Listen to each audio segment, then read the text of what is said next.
Hey guys, Rudy here. Just as a disclaimer, this video is going to be about the cat fractal, but it's going to start off as something that may seem unrelated at first. I just gonna have to urge you to kind of stick with me on this. It's going to be a video that's over 2 hours long. So find the time to kind of watch it. If this isn't necessarily a video you can just listen to. So just do me a favor and have an open mind about it. And just be patient. I will get into this is all gonna make sense by the time I get to the end. Thank you.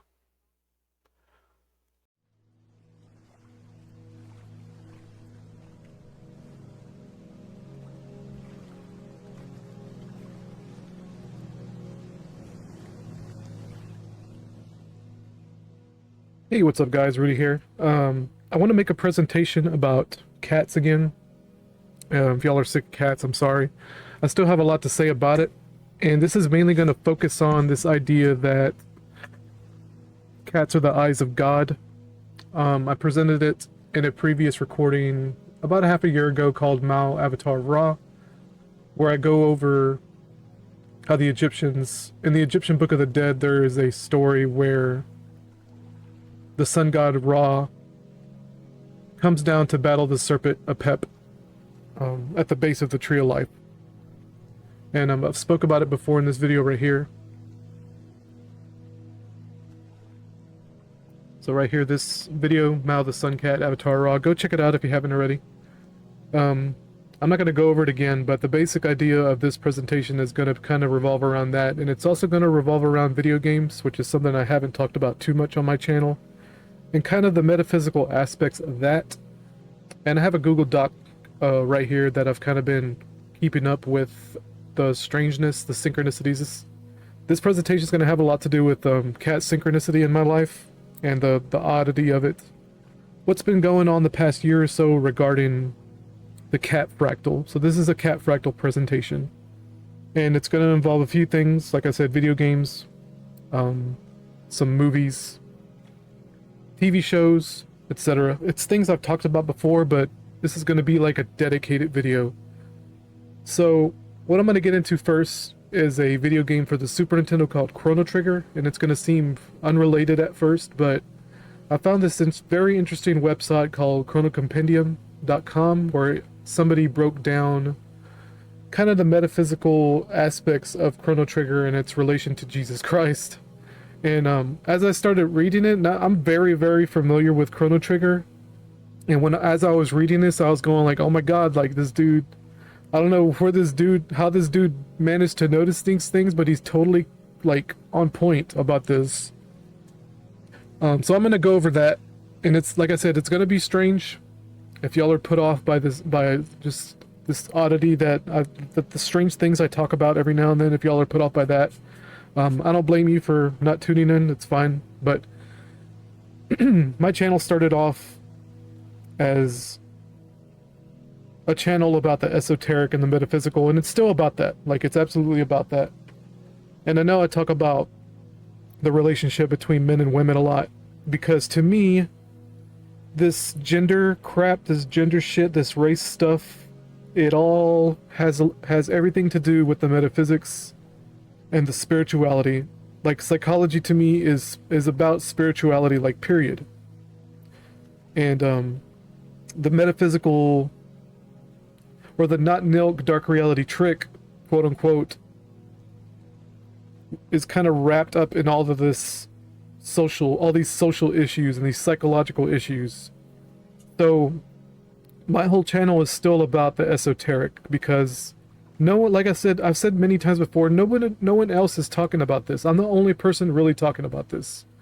And there's a few dudes out there, Metaphysical Truth in Games, Kirk for instance, he'll talk about it too in his videos. And I really appreciate it because it needs to be brought to light.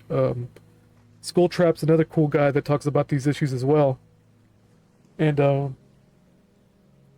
there's like red pill channels and black pill channels, and I don't identify with any of that crap. Like, to me, red pill dudes and black pill dudes are just kind of one and the same creature. They're both kind of just as equally pathetic to me. But that's besides the point. Let's get into this Chrono Trigger thing.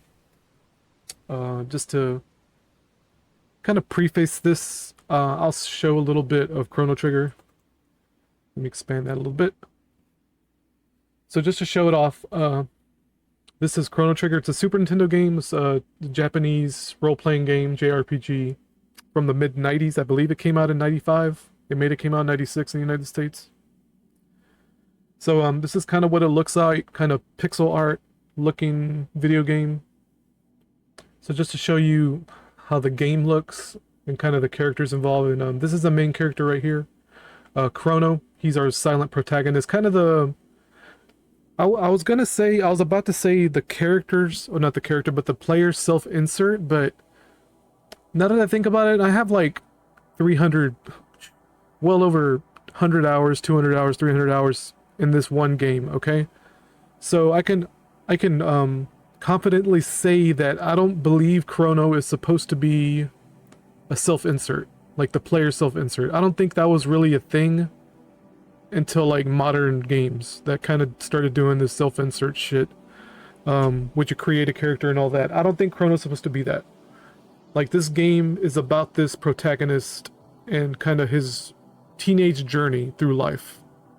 And there's symbolism in there. Maybe we'll discover some symbolism as I talk about it, because I'm sure it's there. So to get back to it, kind of go over this article. So Jesus Christ Revelations. I am he who was living and was dead. Behold, I live evermore. The swordsman. Not sure what that's a reference to. I'm gonna go ahead and Google that. Oops. I'm gonna Google that as we're talking about it. Yeah, I know about this. Like, he talked about not to bring peace but a sword. And the word sword is just words. Kind of, you put the S at the end of the word word, and or you put the S at the end of the word words, and you get the word sword. Kind of weird. I'm not going to really focus on that too much. I'm not sure what this dude means, to be honest. With this quote, I don't know where he got it from. When I googled it, nothing came up. But he was making a claim that Chrono symbolically represents Jesus Christ in some way. So we'll go over that. Chrono, the main character of Chrono Trigger, is parallel to Jesus Christ in many, many ways. In fact, his parallel is probably the strongest of all those listed, with the possible exception of Queen Zeal. And Queen Zeal is like an antagonist. Pretty much the kind of pseudo... I don't want to say pseudo. She's like a secondary antagonist in the game. And you don't meet her till like way later in the game, so... There are many suggestions on this particular page concerning Chrono. Most of them are undeniable telltale traits of Jesus Christ, but a few do stretch possibility a bit. It's a safe bet to say that at least most of the evidence in support of Chrono's Jesus Christ parallel is legitimate as it gets without an official confirmation from Square. And when he says Square, he means Squaresoft, aka Square Enix. That's the developer / publisher that published the game back in '95. For a quick comparison of Chrono to other famous Christ figures in literature and movies throughout history, proving Chrono's validity as perhaps the most well-supported, undeniable Christ figure ever. First and foremost, Chrono sacrifices his own life as did Jesus Christ. Remember his death in order to save his friends from Lavos? And that's, what happens in the game is that... I'll just play the video, how about that? It'll be the easiest thing to do. We'll play video along with this.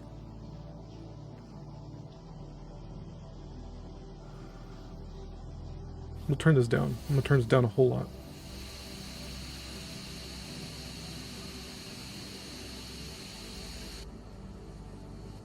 In the game, you're essentially pitted up against a kind of a parasitic alien supernatural being called named Lavos. And there's Alphador. I've talked about that in a past video.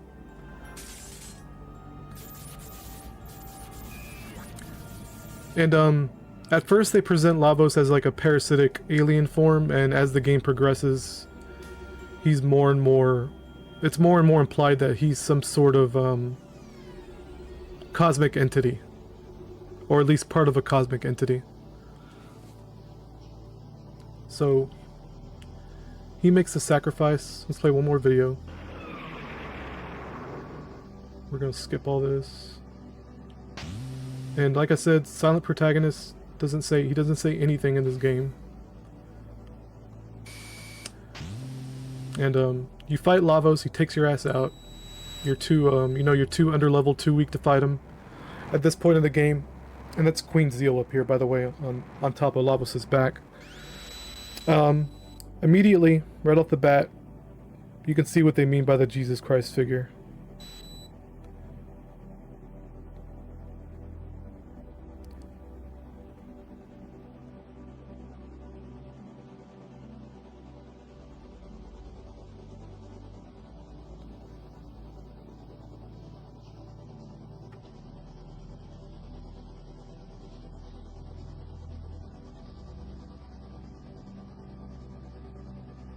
And you later on you have to save him and all that.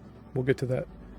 So this is just to kind of preface or kind of explain what this person means real quick. When Chrono dies before Queen Zeal notices his position, his arms are raised slightly above his head and his legs are clasped together. It looks suspiciously like the position of a crucified man. And that would be the sort of the upside down hanging man tarot card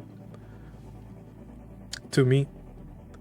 You know, Nero's cross, the peace symbol, etc. I've talked about the peace symbol before in its relation to Nero's cross and the hanging man.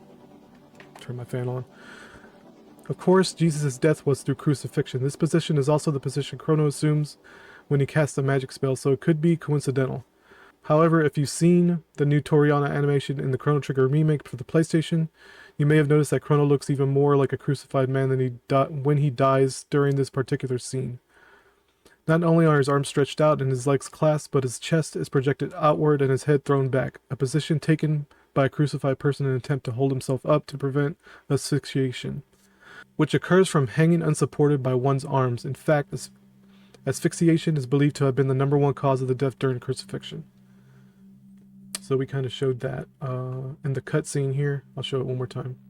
I'm going to turn the volume down because it's super loud. So I suppose they're referring to this part.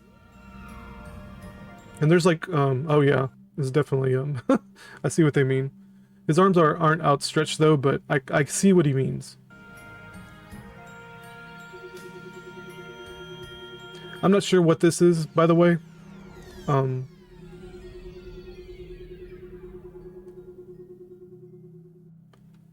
not sure what that is, even from playing the game.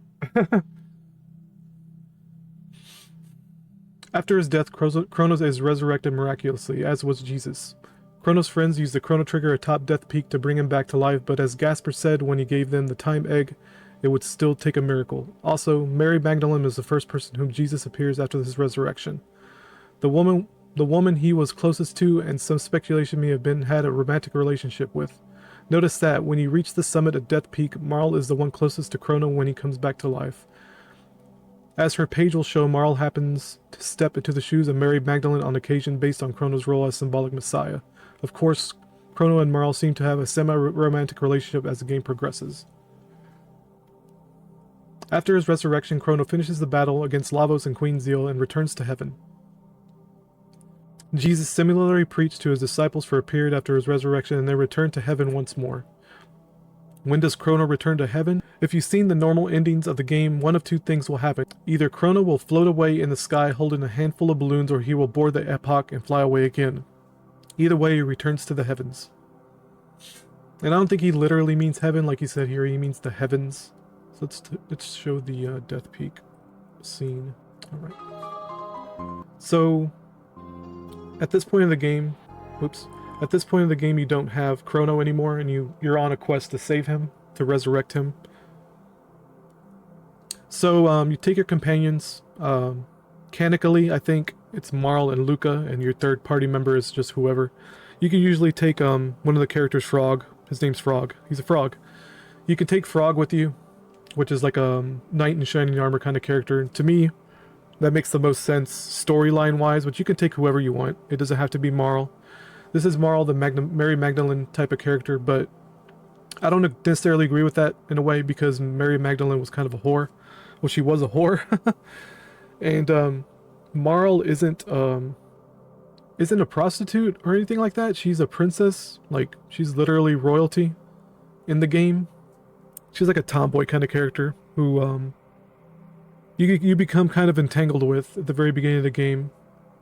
You meet at a fair, you bump into each other, and that's where the game kind of takes off. She gets sent. This character gets sent back through time. So this is her. He gets sent back through time by accident, through a freak scientific accident that this character Luca does. So that's her right there on the left, Luca. That's the scientist kind of trope character. Kind of tomboyish as well. All the females in this game, the three main female characters are tomboys. I would describe as tomboys. So you go to Death Peak.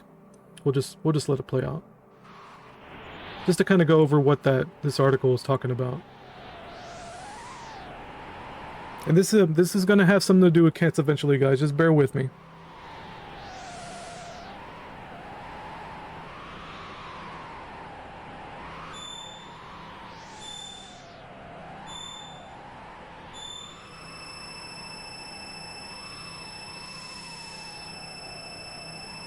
And that's the chrono trigger, by the way, that egg thing.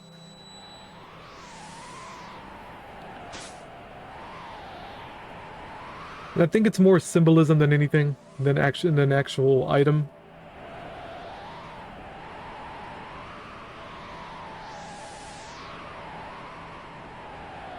So, the article's going to cover this, but I'll kind of cover it as well. The sun symbology, you know, I've talked about Ra before.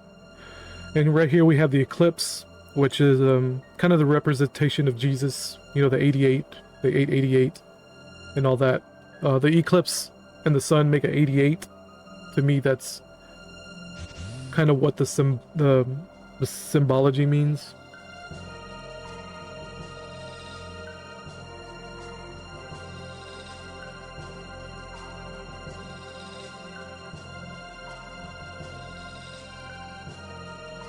This is kind of a hint of what's going on in terms of an entity, a mysterious entity, kind of guiding you. Maybe perhaps attempting to change the future or something like that. A cosmic entity that's possibly more powerful than Lavos in a way, but not really. Maybe a reality in a way, guiding these teenagers, guiding these characters through the story. And I've talked about the Black Mirror before and its relation to that. To me, it's like an invisible hand kind of guiding you. Maybe even God, because it's no coincidence to me that the sun was just so prominent in this scene, and the eclipse is so prominent in this scene, and then it immediately cuts to being sent to this point in time where you can exchange, you know, Chrono's body for the doll that they win at a fair.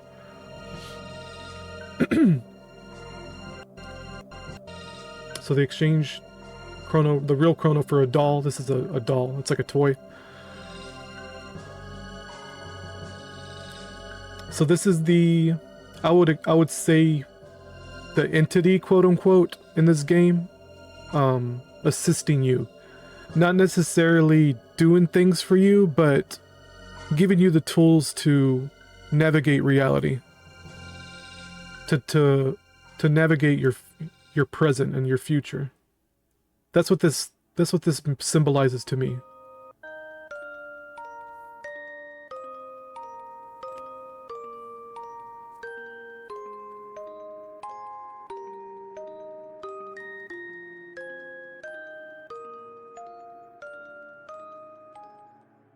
Alright, reading on. Before his death, though this does not directly lead to his death, Chrono is put on trial in Guardia by the will of Yakra for crimes that he never committed. And Yakra is like a kind of demonic being in the kingdom of Guardia. So this Yakra, this kind of demonic being, tricks the king into doing all this nonsense. This thing right here, this kind of demon-looking thing. So this would be like kind of the equivalent to the shadowy puppet, someone like to say the Illuminati, or as Matt likes to put it, the not Nook influence, because this creature basically gets into the royal family through shenanigans and manipulates the king into creating some weird kind of over the top justice system in the past. Like they do this in the past, and when you get back to the present, you get put on trial for kidnapping the princess. Chrono does, and is sentenced to death. And Luca and Marl save him from that. But to me, this represents the kind of the darkness, the not Nook in a sense, that's kind of influencing politics, influence our reality. And so we have the not Nook, we have the entity, quote unquote, which would be like a godlike entity, like a watcher. So continuing on. Whether or not he wins or loses a trial, he is still sentenced to death. Jesus was put on trial before Pontius Pilate, I think that's how I pronounce it, the Roman senator, by the will of the Pharisees, as their respective pages will indicate. Guardia is most likely Rome and Yakra the Pharisees. As their respective pages will indicate, Guardia is most likely Rome and Yakra the Pharisees. This part is but one of each in their many similarities. More information exists on this matter near the bottom of this page. So they're making they're making comparisons to the Roman Empire and the Guardian Kingdom and what these characters kind of represent. Jesus was, according to the Bible, the Son of God. The Virgin Mary was impregnated immaculately without sexual intercourse. Notice that in Chrono Trigger, it's just a gigantic mystery of who Chrono's father is. Not once is his father mentioned at all. He lives alone with his mom, much like the Virgin Mary. And I've actually talked about this a little bit when I was showing off my handheld devices. I started playing Earthbound. I played Pokemon and Earthbound back to back, kind of just to show it off, and I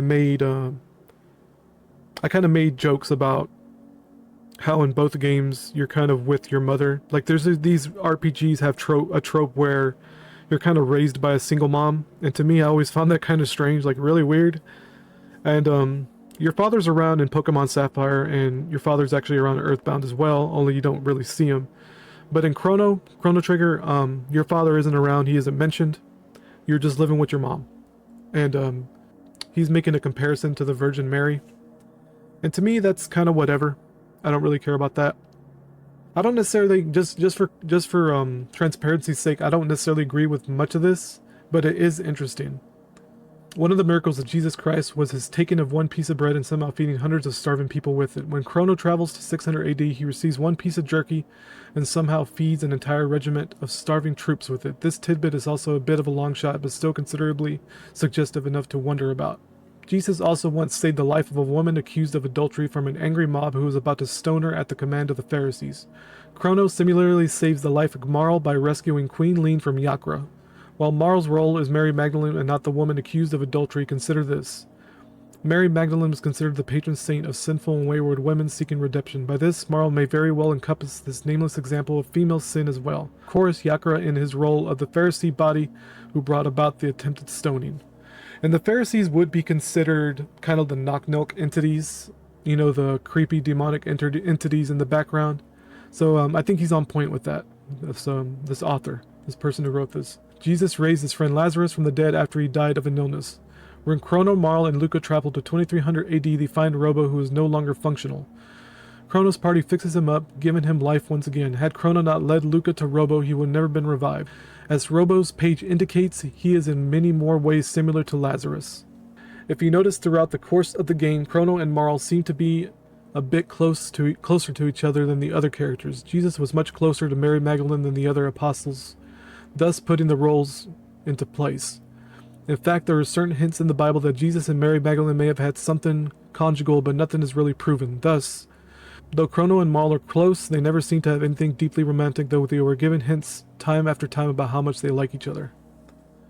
And towards the end of the game, they kind of verify that, and the Nintendo DS version actually had a cutscene where they get married. They literally get married, so... And to me, that's post-game shenanigans. They just kind of add shit to tie it into Chrono Cross, and I don't really like stuff like that. But it is what it is. Notice Guardia Kingdom's attitude towards Chrono throughout the game. Guardia, as aforementioned, is really Rome. At first, they won't have anything to do with Chrono. He's simply pushed away. Initially, Rome wanted nothing to do with Jesus and sent him away to face other authorities. Eventually, Yakra pushes and succeeds in getting Guardia to try Chrono. Eventually, the Pharisees push until Christ is tried before Pilate. So after Jesus' resurrection, Rome ended up adopting Christianity as their main religion and actually became the center of Christianity. After seeing past Yakra's ploy, Guardia takes in Chrono as an honorable guest. And that's what happens at the end of the game. In the Bible, Jesus was very close friends with Martha of Bethany and was a guest in her house often. As her page will show, Luca is considered similar to Martha. Chrono is best friends with Luca, and from the way Tabin and Lara treat him, it's apparent that he's been to Luca's home many times in the past. And Taba and Lauren as Luca's parents.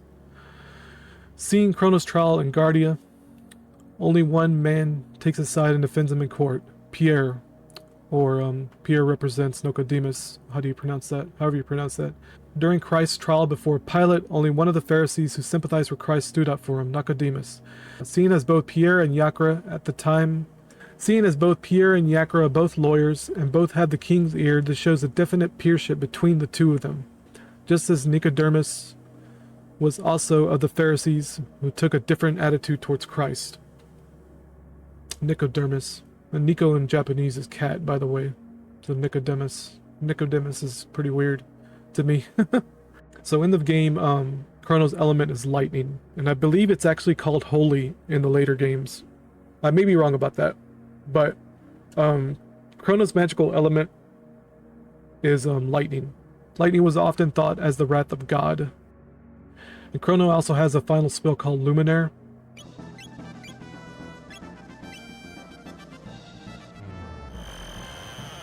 So he lifts his arms up again, kind of like the crucifixion pose we saw earlier. And casts this like holy nova of lightning. And it's called Luminaire. Luminaire. The word lumen is Latin for light, and the actual spell itself is not anything associated with lightning or thunder, but rather a large blast of light. Light is connected with the aspect of God and holy elements even more so than lightning. Biblical references of heaven and angels, for example, were always related to strong light. Angels, for example, were beings of light. God often appeared in a flash of light. Though they themselves are not actually in the Bible, it is a common Christmas legend that three wise men led by a star bring the infant Jesus each a gift. The names of these wise men are Melchior, Gaspar, and Balthasar, exactly the names of the three gurus in Zeal and Chrono Trigger. Notice that each of them brings gifts of significant importance to Chrono and his party. Melchior, the Masamune, Gaspar, the Time Egg, and Balthasar, the Wings of Time. Also notice they are led by the Crisis of Lavos in one way or another to represent these gifts. There's a comet killer star Wormwood of Revelations. I don't even know what that is. So Wormwood is the name of star in Revelation 8, 10-2. Okay, so apparently the Wormwood is sort of like an apocalypse event. Jesus Christ, upon returning to the temple of worship, was disgusted to find that the huge bazaar in Pharaoh was going inside of it. This bazaar was put on by the Pharisees. Jesus ran through the temple and expressed great anger towards those capitalizing out of a church. Remember the scene in Chrono Trigger where the church of 600 AD is infested with Yakra's minions? Chrono runs through and puts an end to it. Again, Yakra equals the Pharisees. Thus, the purging of the church is quite similar. Jesus, as mentioned above, was said to have the ability to raise the dead. Notice that Chrono, through his element, is lightning. Though his element is lightning and all of his other abilities are strictly offensive, it does have the life spell. I always thought that was weird too, that Chrono had the life spell and not Marl. Because Marl is like your healer character. She has healing spells and uses the ice element. So I always thought that was a little strange. Jesus went out on a journey through the desert where he eventually claimed to have spoken with God. The first time the entity is noticeably mentioned in the game is right after you revive Lazarus, in the temple built around what used to be a gigantic desert. And they first talk about the entity at this point of the game after doing, like they said here, the quest that involves reviving a desert.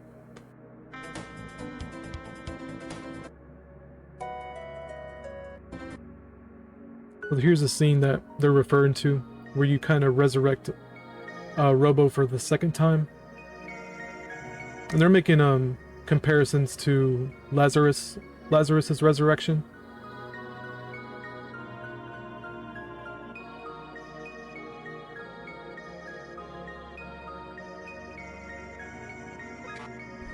So after this, they have a philosophical discussion of what the entity might be.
So that's that scene, and after that, we have a cutscene with Luca, where Luca kind of saves her mother in the past, in order for her not to be a cripple anymore.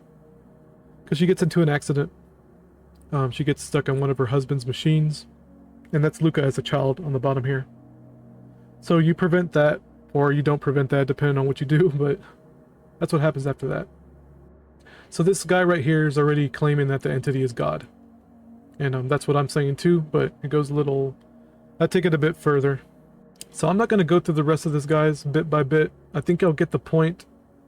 There's very, very obvious metaphors directly connecting the story of Jesus Christ to this video game Chrono Trigger, and this is when I started making connections to the cat fractal. And this was another... I've showed this on my channel before. So there's a scene, another scene in Chrono Trigger where... I don't think they mention cats in this, yeah they do. No they don't, it's Cathedral, okay. They don't mention cats in this article at all. So this cat thing I'm making allusions to is completely... It's something that I completely started making connections. So let's watch this scene. This is what happens at the very end of the game. As the game progresses, you have the option to adopt cats. It starts off with you winning a cat at the fair, that fair up there to the north. And eventually the cats will start breeding, the more food you give them. It's like a little mini game, sort of. So, cats have a weird role in this game that I'm going to go over. So, comments here about the entity. Chrono's cat is the entity comments. I'd kind of thought about this before I saw these comments. So at the very end of Chrono Trigger, you have an ending with the cats. So you save the world, and you have a big old fair in your honor. All of your friends go home through the portal. I'm gonna fast forward a little bit. So they all go through the portal after, you know, a heartfelt goodbye.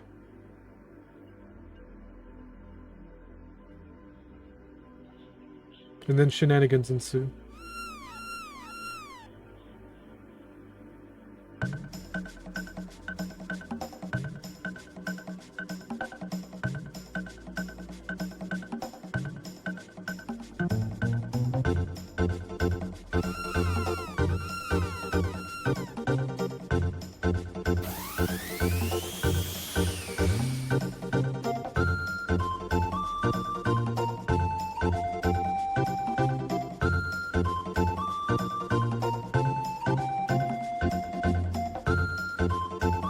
So, you only get that cutscene if you manage to breed all the cats.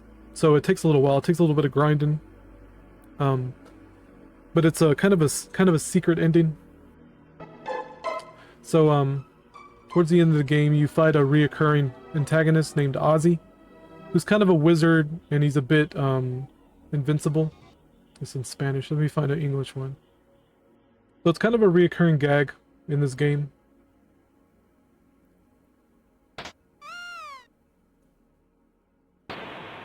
It's very, how do I explain this? It's going to be really hard to explain, so I'm just going to say it's very Japanese humor.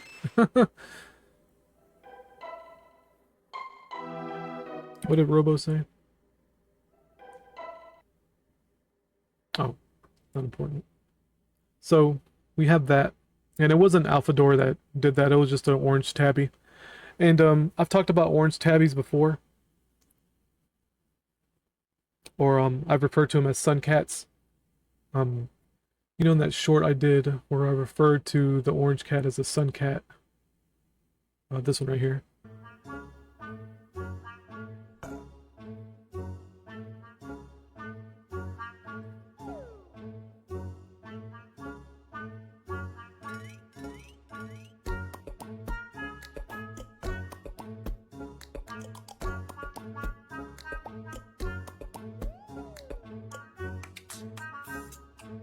And there's a sun cat atop of the tree of life.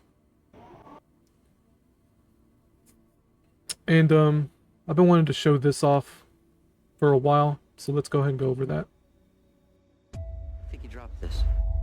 It's not. So this is a show. There's a show called Early Edition. Let me show the original first, and then I'll get into this remake fan trailer. And I've talked about Early Edition too in a community post of mine. We'll go over that as well. So there's your orange sun cat. There's your Ra, the Eyes of God, delivering the newspaper from the future. And I watched the first episode, the pilot. It was pretty good. I want to watch more. But the premise of this show is that this man gets tomorrow's newspaper every day, and it's delivered by a cat. And if it was made today, I'm pretty sure it would be delivered by a dog instead. I just have a feeling that's the way it would be. What would you do if you got tomorrow's news today? And when I watched the pilot of this, they were really... Oh man, they were like dancing around the subject of what the cat represented, what the cat was. And it felt like they wanted to say so bad that the cat was like an avatar of God, in a way. And I was expecting them to say it, like, so bad.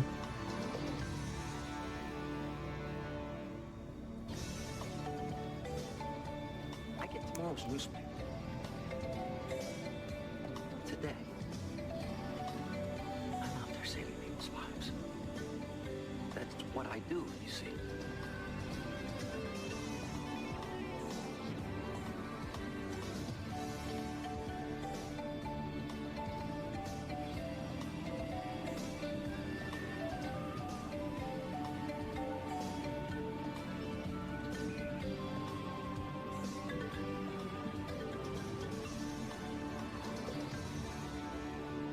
That's enough of that. I think I'll get the point. So right here's my community post where I kind of talk about it. And pretty much what I just said, I'm not going to go over it again, but kind of screenshots from the show. And he, in this pilot episode, he actually runs away. He moves out of the city to get away from this cat. And the cat just ends up following him. It's so funny, guys. He wakes up and there's a knock at the door, and he goes out, and there it is. There's Mao, the avatar of Ra, just waiting on him. So, very strange. Just very strange, ideas, like this is out there, guys. Like, this symbolism is out there, that cats are somehow the eyes of God. So we're gonna play the fan-made trailer. And I think it's really good, so I'll just be quiet while it plays. So I just realized it was cropped off in the last video. Sorry about that, the last section. So I fixed it now, so we should be good. Hey, Lindsay. I think you dropped this. It's not mine. It's got your initials on it. You hang on to that,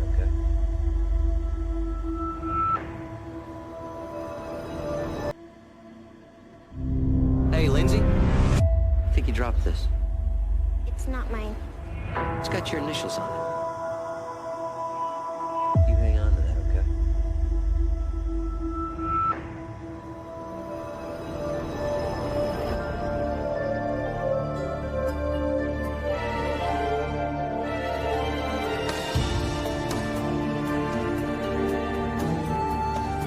In the end, it didn't matter who was right and who was wrong. Things happen as they happen. You can't change the past.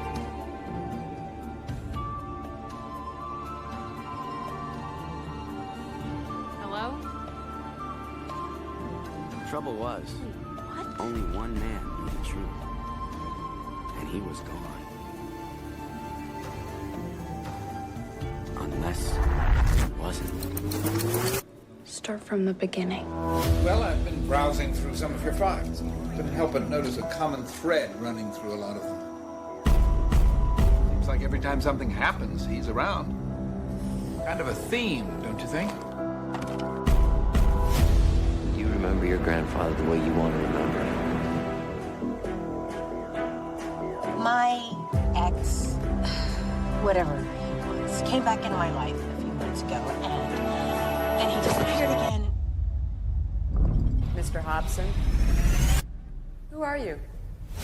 I've been waiting for something like this ever since the paper started coming. The guy spends all his time saving people. He's a hero, you know that. The world's full of miracles, Gary. You don't always need eyes to see them. What is this? Who does this belong to? You don't need to be a hero to make the best of what you're given. You've been given this. I'm not about preventing disasters. I'm out there saving people's lives. That's what I do. This thing is not some kind of toy, okay? It's a very powerful tool. Hey, Lindsay. I get tomorrow's newspaper. Today. How does that make any sense? The past is part of who you are. Bad things happen, but you can't get rid of your past because then you lose the good parts too. The paper is gonna stay a secret, you understand? I know the secret. Chuck knows the secret. Your mom, your dad. Gary, take a look at yourself. Maybe it's time.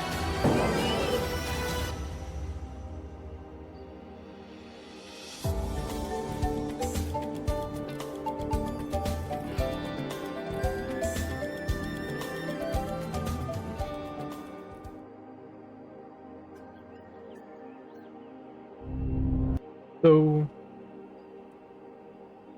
you know what caught my attention about this was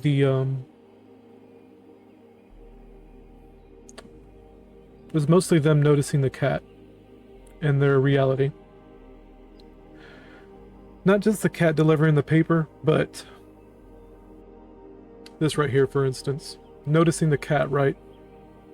Seeing the cat, noticing the cat and everything. And this is what's been happening in my reality. This is you know, the most bizarre thing about it to me is that when I watched that trailer, I was like, this is what's happening to me. And it sounds fucking schizo, right?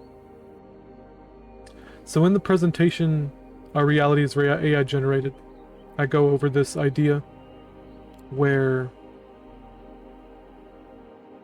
so you got the film, that's one layer, where I talked about the layers and layers of reality, right? Anomaly right here. This thing he has in his... and then in this video, I make the connections to the cat up here, and just so many strange coincidences where the cat seems to be watching. It's almost like I'm just gonna say, y'all think I'm nuts anyway, but it's like the Black Mirror takes the form of a cat that's just watching patiently. So, and there's more evidence throughout this video where I kind of presented that way. For instance, this is Eris Point Project, his video. You know, my avatar, my profile pic is this cat right here, and it's always similar imagery, copy paste reality, right? And this is what they experienced in this trailer, where they kept noticing the cats, right? There's this cat every time something significant happens, there's this cat kind of hanging around. And it's just kind of the same thing with me. And that's when it really hit me when I saw this trailer. I was like, oh my god, this is like what I'm going through. And this video was over a year ago, right? But this is still happening to me. And again with the cat in the picture.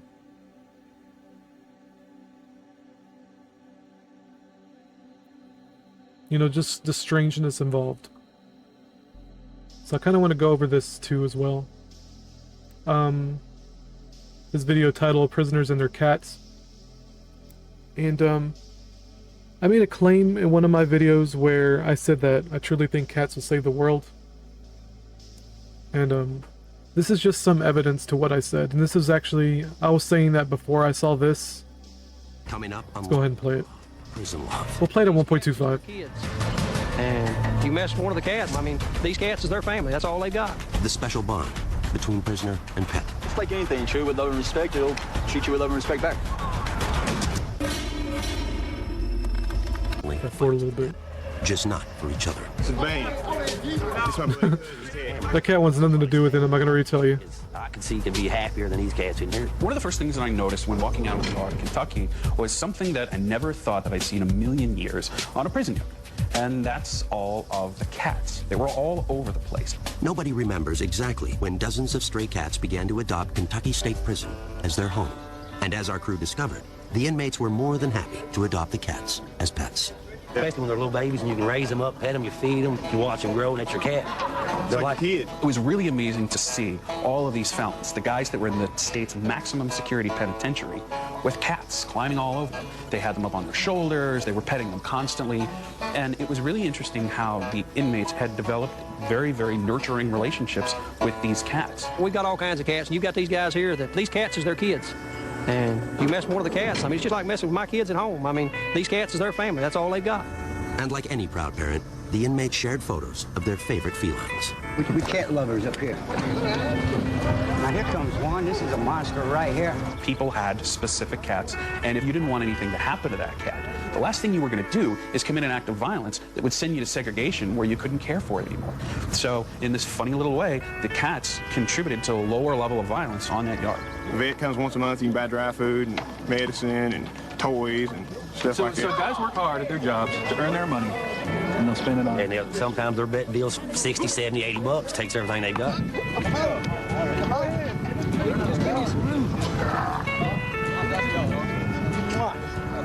My cat Lucky looks just like that one. You cats would get together and get rid of some of these rats we got running around this yard. I don't like rats, man. Yeah. The people rats. Now, you leave the little bitty mice alone. We found an even more unlikely bond at So, in summation, this video goes on to talk about other animals that other prisons kind of adopted, but to me, in summation, it's like,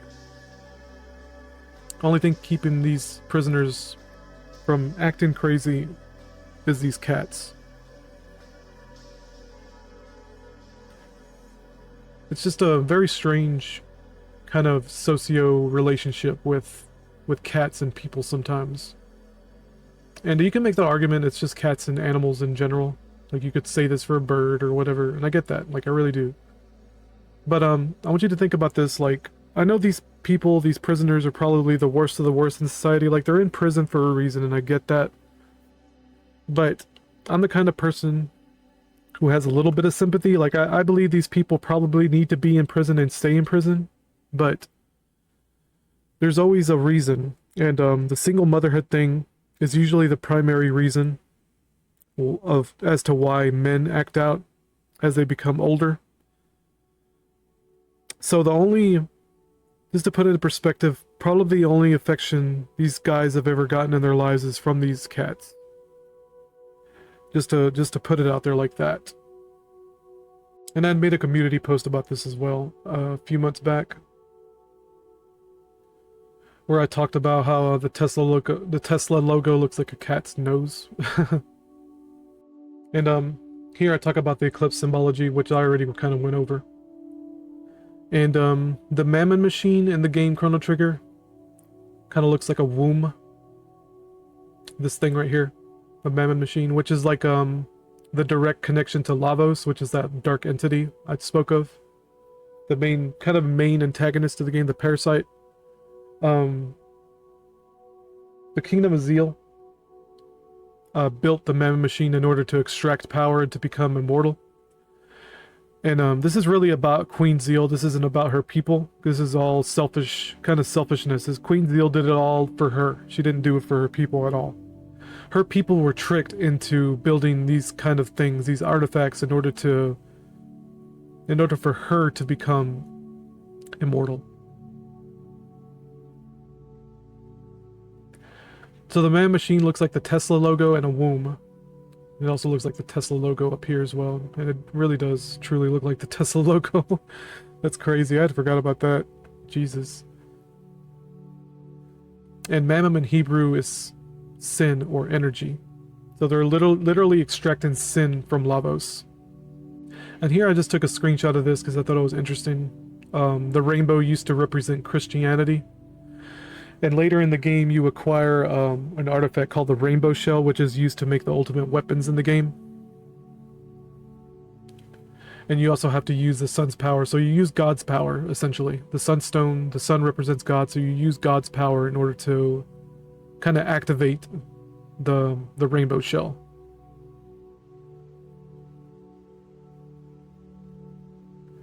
And right here, another screenshot. I'll just go over it. The use of the sun's energy is forbidden. The sunstone's power and the rainbow shell's power is combined to make the most powerful weapons in the games. Chrono's ultimate weapon is called the Rainbow Sword. The rainbow symbol used to be associated with Jesus and Christianity. Lavos is anti-sun, anti-corona. So corona means sun, anti-God. Lavos also looks like the coronavirus spike ball. And I got a picture here. There's Lavos and there's the corona kind of spike ball thing. It's very obvious the way the similarities are. So talking about Queen Zeal real quick.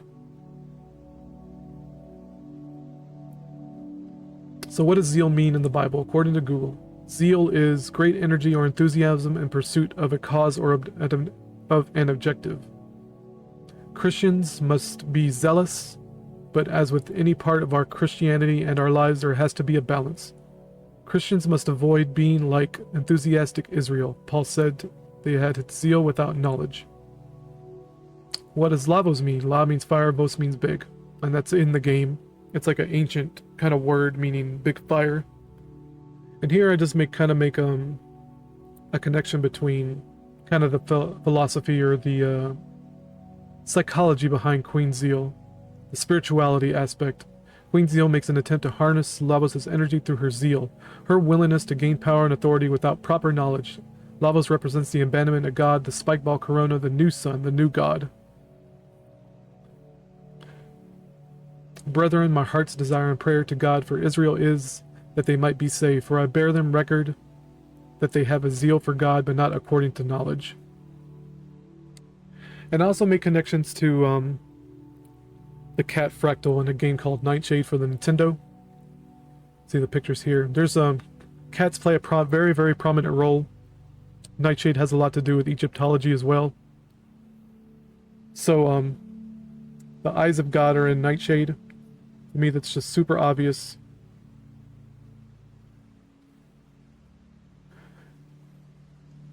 So cats play a prominent role in the NES game Nightshade Claws' Sutek. You can learn the cat language from the Book of Egyptology. You save a cat from a dog and rescue one from the top of a pillar.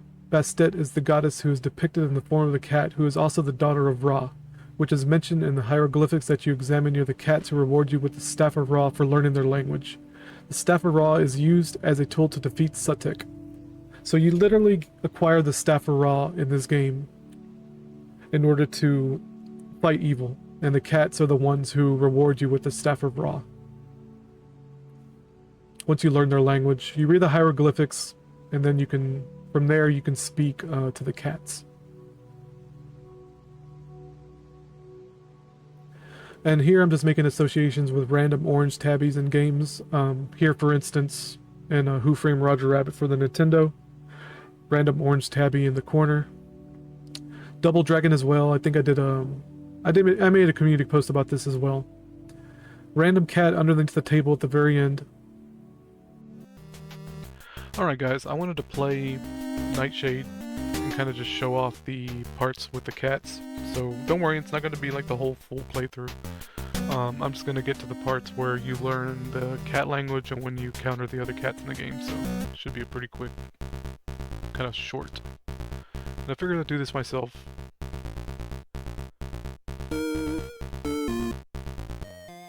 So right here, as soon as we escape out of the starter area, we're going to pick up a bone, and this is going to be important for later on.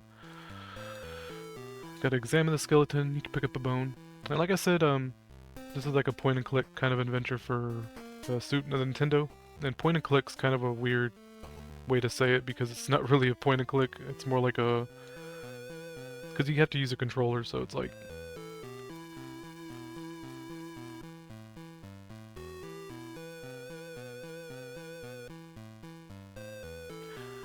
So right here we encounter our first incident involving a cat and a dog. Let's go ahead and examine the cat.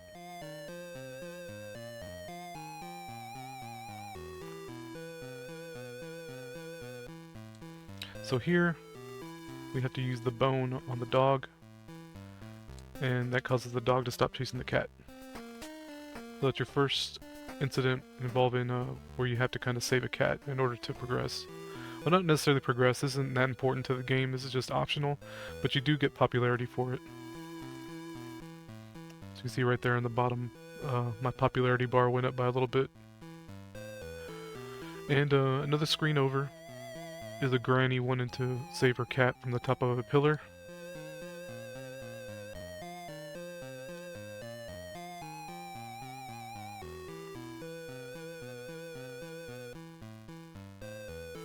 The cat's name is Tibbles. So, there's the fence, and this is going to be a synchronicity in a way, because I talked about in the past where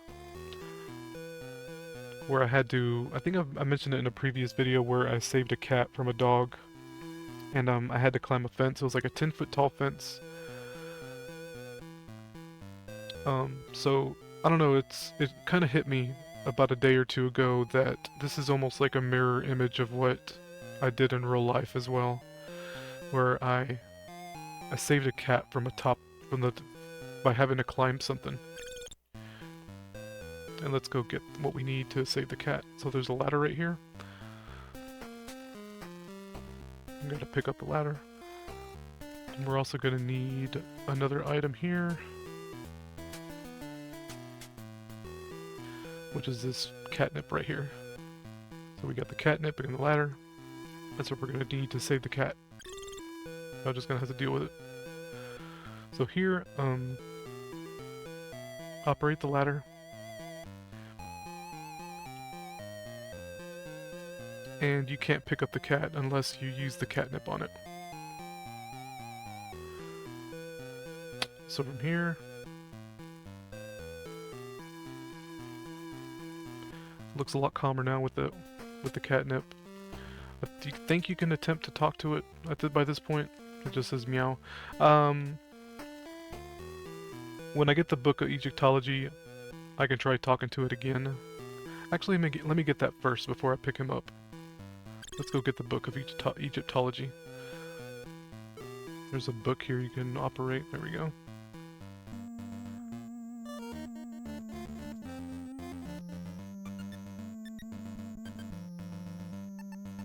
here we have the Book of Egyptology. We can examine it. Well, try to operate it.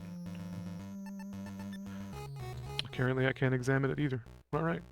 But let's go learn the cat language.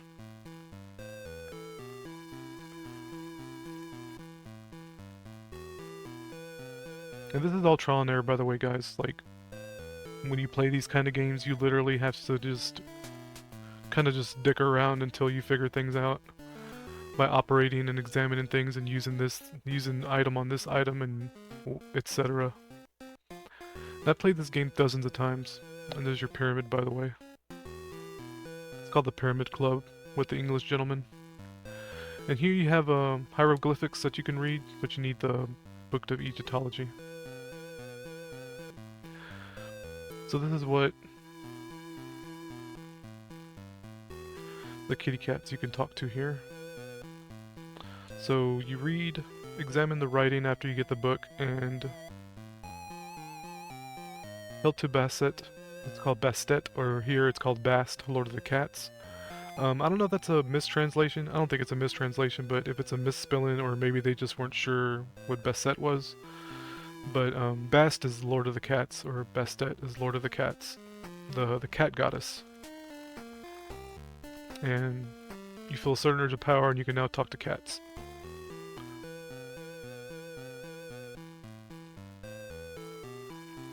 So here they give you the headpiece of the Staff of Ra. And you can find the Staff of Ra at another location. I'm not going to go over that. But we're going to go talk to that cat in a minute. So then I'll end the segment. You can talk to this cat. The cat doesn't want to talk. But let's go talk to the other one. And here, let's see if we can talk to this cat.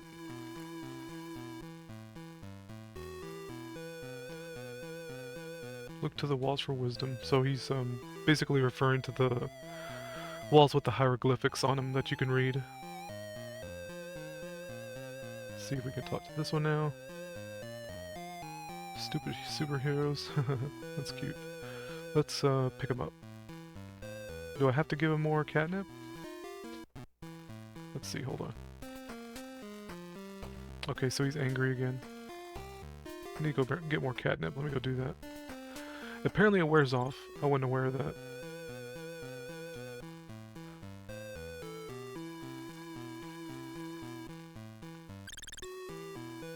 Alright, now we can pick him up. Use the catnip on the cat. And let's try talking to him now. Evil gets the better clothes.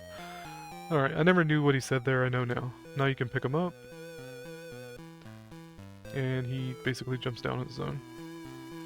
And from here you get reputation, more reputation. Pretty good boost of reputation. Try talking to it again. So this is actually a hint where it says evil gets the better clothes, where you have to go fight a seamstress, a ninja seamstress. This game is just really wacky, you guys. It's not really meant to be taken too seriously, but I wanted to showcase this part right here where the story that I told when I was a teenager where I saved a cat from a group of dogs. So it's almost like a mirror kind of image, like I said. Alright, I wanted to show off one more thing, and we have to grab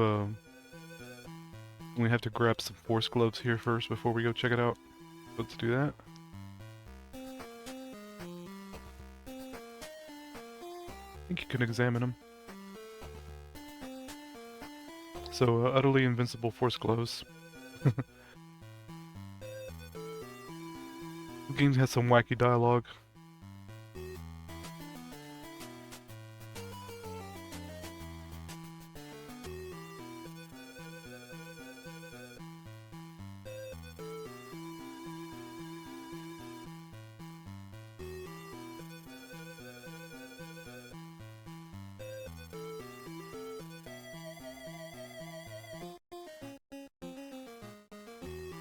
So, in this room here, we got the checkerboard floor, and I've mentioned the checkerboard floor before in There's also the checkerboard symbolism in the movie The Matrix when Neo witnesses the black cat in Deja Vu. And you know, in Hollywood movies, the directors and whatnot love to put their Masonic symbols, and the checkerboard is one of them. And I don't know if the game developers were really thinking about this when they did this, but just to show y'all something else. I'm going to use the force gloves. First of all, let's examine this to show you why I have to use the force gloves. We need the force gloves in order to pull this torch. To deactivate this brick over here. It's the explodo brick. To keep your valuables safe. So we have to deactivate that bomb. And there's your corona. You know, the crown. The sacred crown of pharaohs, the corona. So you got your corona symbolism and Masonic checkerboard floor symbolism. And a 2001 Space Odyssey reference, all in the same room.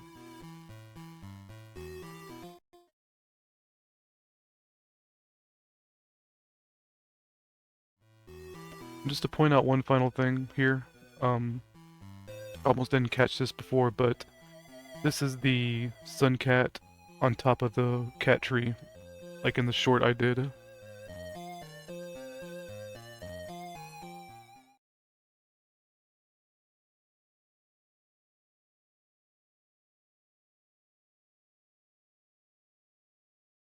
The Bastet is also considered the Eye of Ra in Egyptology. Let's go ahead and spam this. And she appears in the form of a kind of this feline looking humanoid character, as you can see here. And she is the Eyes of Ra. So right here, according to the AI, cat goddess Bastet later became the cat goddess that is familiar today. Egyptians believed she would ride through the sky with Ra each day, protecting him as his boat pulled the sun through the sky. At night, she would turn into a cat and protect Ra from the serpent Apep.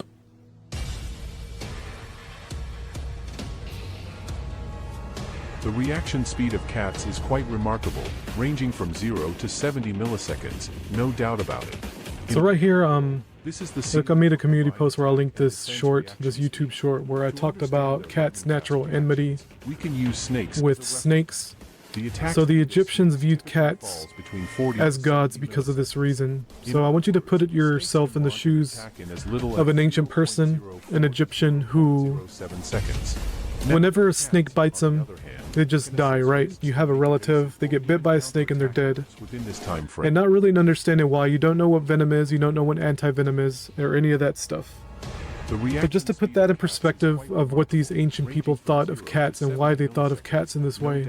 It's because all of a sudden you have these very small animals, these very kind of beautiful beings, like these creatures. They show up and they kill mice and they kill snakes. And they protect your grain storage from vermin. And you can't help but go, these must be God. Like, these animals must be sent by God. 0.07 seconds. So this is a very strong case for why the Egyptians felt as if cats were the eyes of God, protecting them.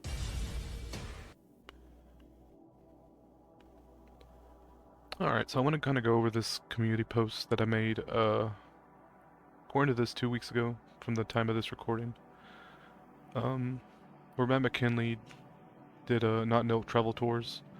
Very entertaining. I love when he does the Not Note travel tours. It's very funny. Shout out to Matt. Cool guy. Friend of the channel. I'll consider him a friend of the channel.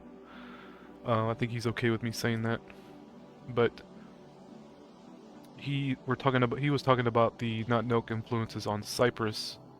And I remember watching it thinking to myself, isn't Cyprus a cat island? And I was like, why does that sound so familiar? And I was like, wasn't that a cat island? And it was brought to my attention and somebody in his comment section who brought it up.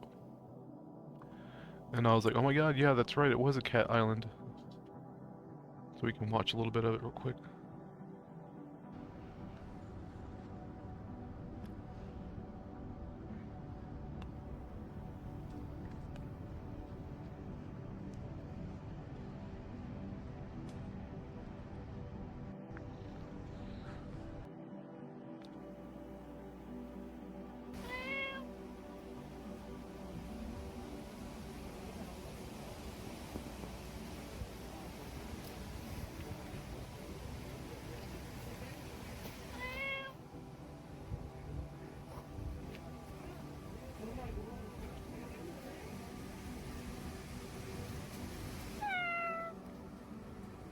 I mean, to be fair, you can probably say that about any given area at any given time. There's probably going to be more cats than humans. Like, for instance, my property, it has more cats than humans right now, so...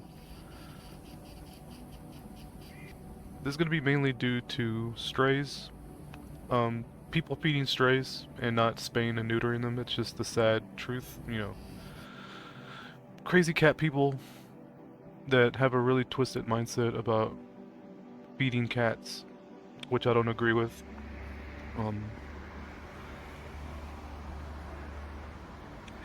Feeding strays and not bothering to try to control the population through spaying, like through surgery, which is what we do. My wife and I both, if we're gonna feed strays, we take the time to catch them and get them fixed. Oh wow, that's interesting. Let me back that up.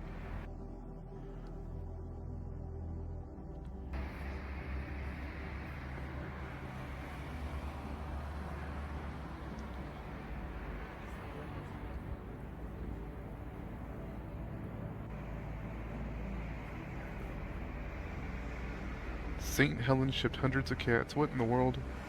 I did not know about this. Wow, that's freaking interesting. So they were actually used purposely as snake control, pest control, even way back in the year 300. That's wild. So this video right here was brought to my attention from shout out to Kirk from Metaphysical Truth in Games. Shout out to him. He's the one that brought this to my attention, asked my opinion on it. Let's go ahead and watch it, and then I'll give my opinion on it. Mentioning using a cat as a pest control method for rats.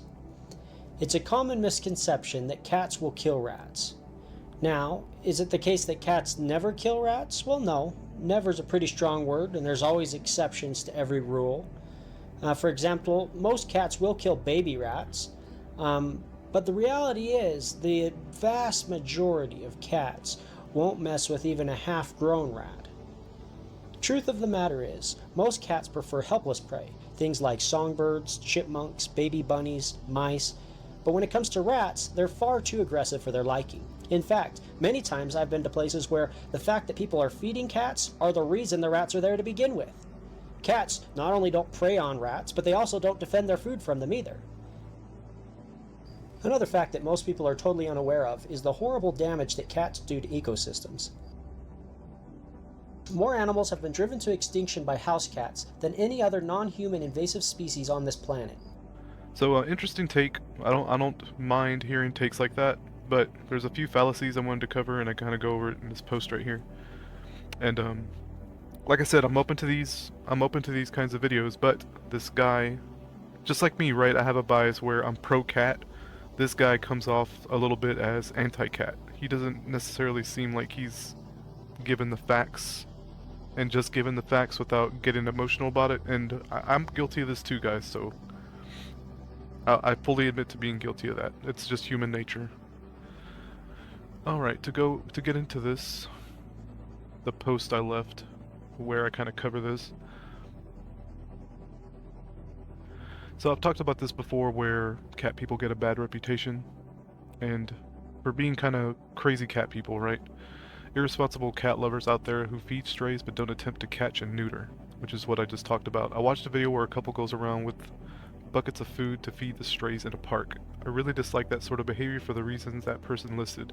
It attracts vermin and discourages stray cats to hunt for themselves. And here I talk about a community post I made probably a few months ago, where there's an organization in Chicago dedicated to releasing stray cats into neighborhoods and businesses and whatnot in order to control pest population, and it's been going on for a while. What do you want, man? My cat's bothering me. That's not helping. Hey, Arky, my cat's messing with me.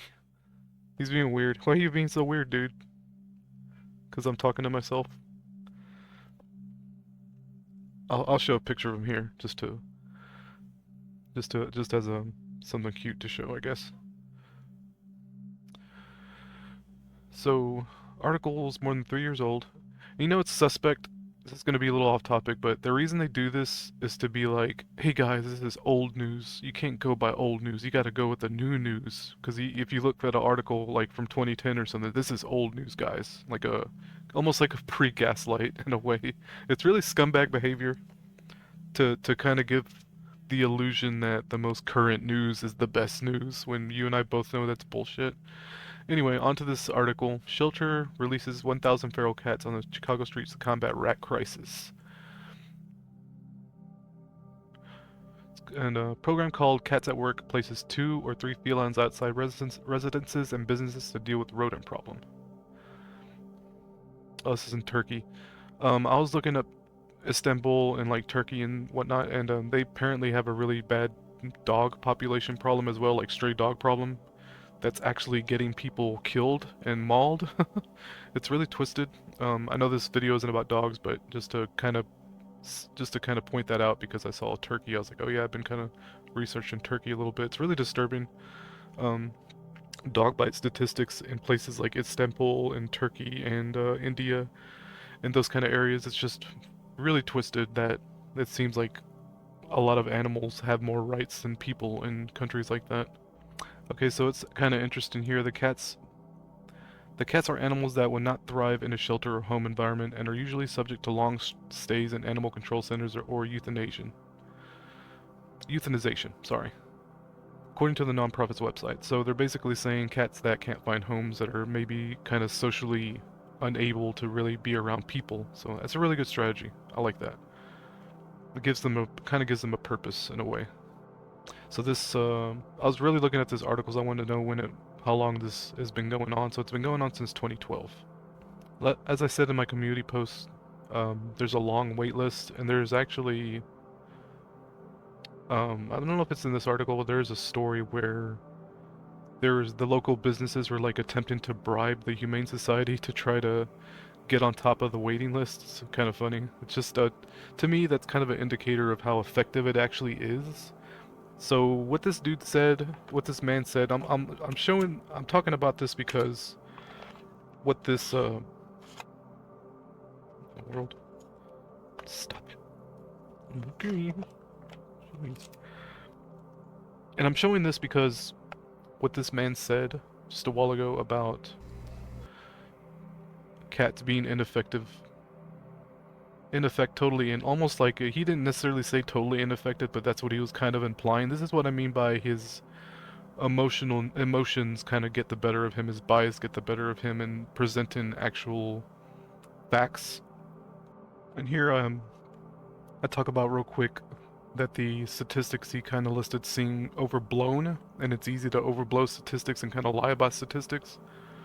And just to read off here, birds are smart, and when there's a cat in the area, they have specific calls to warn others, and if the cat continues to be an issue, the birds will relocate.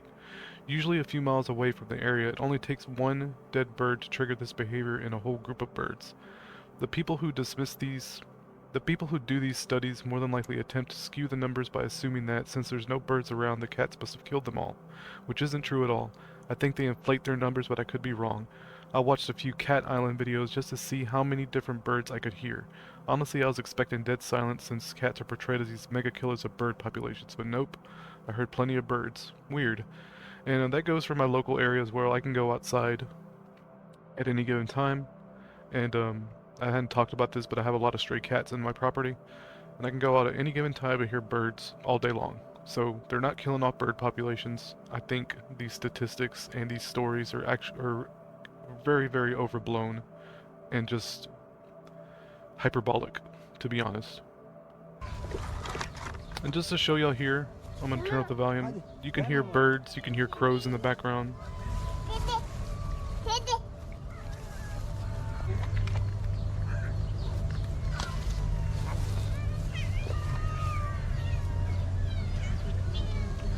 So the bird population isn't being decimated like a lot of these people like to be hyperbolic about. And I do guarantee though that in this local cat area there's not going to be very many birds, because like I said, birds are smart. I mean, it only takes one incident with a dead bird for them to relocate. So this I don't know how truthful this narrative is about cats being these like mega killers of rats. I mean mega killers of birds and whatnot, bird populations. I want to go over this video, I haven't watched it yet, about barn cats, and I'll just edit out whatever's not interesting. She's just beautiful. And Mango, he's their brother. So basically, Tango and Mango are two peas in a pod. Chunk just likes doing the truffle shuffle, just like the character Chunk from the Goonies. There are many jobs that a cat could be doing. A working cat is obviously a cat with a job. The job that our cats have here at the farm is to control the pest population, and that doesn't limit only to mice. It's all sorts of different kinds of pests. It could be moles, voles, shrews, small rats, bats. They even get themselves entangled with a snake every now and again, and let me tell you, oh yeah, they killed that snake, win. wow. Because the cat's reflexes are much faster than a snake. Pretty much every day they scour the property. And I was gonna say, this is all pointless if they're actually feeding these cats, but I don't know the whole story. Just looking for something that's out of place. They're very good at sneaking around, and they're very good at finding their prey. They have very good sense of smell and a very good hearing, and they can hear the little chirps from the mice and the little squeaks, and they do their thing. The thing about running a farm is that you're always going to have some kind of rodent activity. And that's just simply because once you have animals and or crops on your farm, that's a specific food source for these rodents. And you really need cats to control the numbers. Now the cats don't eliminate it, but they do certainly help reduce the number of pests on your property. Mango! Mango? Come on down, buddy. And this dude's a business owner, so I don't know. To me, if it's like, if he didn't think this was viable, he wouldn't be doing it. That's just the way I feel about it. I don't always catch it on film, but when I do, I just enjoy showing the full aspect of what the cat's That's a pretty cat here on the farm. So don't take offense to me showing these clips, because I'm at a distance. And basically, this is the cat's job. This is real life, and this is the reality of farm life. Most farms have their cats free-ranging 24/7. I don't do that simply because we lost a bunch of cats to predators, so they get locked up and protected at night now. I'm not exactly sure which one of our cats is the absolute best killer, who has the most kill count, but I can tell you that the most footage that I have is from Maggie May and Chunk. Chunk especially. He's always catching something, and I'm somehow able to get it on film when he does. The other cats may in fact do it, but it might... I wonder if you could actually breed mousers. I'm pretty sure that's been done before, but... Chunky, you got something? Wow, look at that. What is that? Our cats catch moles and stuff all the time. Yeah, that's what that is. That's crazy. They love catching moles. It's crazy. Right there. Because we got little holes all over our yard that the moles have been digging in, and our cats catch them all the time. We find corpses all the time. He's a killer, but he's not eating it. He's just killing it. Now he's eating it. And we'll find decapitated birds every now and then. It's pretty brutal, man. Cats are brutal hunters. Are you okay, bud? For their size, like kill count is insane. I won't lie about that. Like they can decimate. Okay, Chunk. They can decimate small animals if you let them. In the forest, but honestly, they dig underneath the barns and they become a real nuisance. So I actually am happy that the cats are taking care of them around the farm. I'm somewhat fascinated by these cats because... So, the crazy narrative this person just tried to give, this Joseph Carter Joseph Carter motherfucker right here. Things like songbirds. Let's hear it again. Every rule. Let's see. Never's a pretty strong word, and there's always exceptions to every rule. For example... So he's just showing footage of this cat kind of toying with it. Cats will kill baby. And he does show footage later on where it's like literally eating from the cat bowl. Like, I get that, man. I'm not retarded. Rats. But the reality is, the vast majority of cats... And look, this shit right here Like, this is a fight that's going on, and cats aren't stupid. This thing is aggressive and big and has claws and teeth, okay? Like, won't mess with even a half-grown rat. Truth of the matter is, so you hear this dumb narrative. the reality is the vast majority of The vast cats majority, by the way. won't mess with even a half-grown rat. Truth of That's why you have to find who the good mousers are, like this guy. He's like, I can name this cat and this cat and this cat that are really good at hunting. They're not all excellent killers. It's just an integral part of our operation here at the Hidden Spring Farm. I truly believe that. Jump cut another thing right there. And I don't think this is like a pro cat video, you know what I mean? Like, I don't think this guy is presenting this as some kind of weird, oh, he feeds them. See, to me, he shouldn't be doing this, but that's just the way I feel about it. And they don't always eat them. That's just a cute orange tabby. I still make sure they have some nice food when I I love it. I love orange cats a lot. That's the sun cat. Seasons that we have here in Ontario, Canada, does not this fatty though. From doing their job. They go out in the snow. Jesus and Christ, ice, big in boy. The summer, in the heat, in the fall. Let's fast forward a little bit. Put them in. We're still waiting on Tango, Mango, Maggie, and Dexter. Okay, he has like a cat house. That's cool. Tango. Tango. He shouldn't be he should be letting them out at night though, because they're night hunters. But so are wolves. So you don't want wolves killing off your cats as well. Hey, buddy. And I understand that. Hey, buddy. No. How are ya? I have a black cat named Lucky. Okay? That looks just like him. My buddy Dexter. He just walked right up to me. He's so cool. Look at his eyes. Beautiful green eyes. Look at that. What a farm panther. Here you go, bud. There you go, buddy. I know you miss me. I know you do. I know you do. It's a big tail. Aw, that cat really likes him. That's adorable. I see you, Fozzie. I see you, buddy. You want pets too, huh? Hey guys, I only got one hand scammer. You got two hands, bitch. Oh, okay. I was gonna say you got two hands so you can pet two cats. That's why God gave you two hands. And I'm right. She's in the barn. She's looking at those holes where the small rats are. Look at her. Her tail's moving because she's ready to hunt. She's doing it. She's watching the hole, and if I don't grab her, she'll stay there all day until she sees movement, so I gotta get her. Tango, I see you there. You're not coming in? Where's your brother? Where's Mango?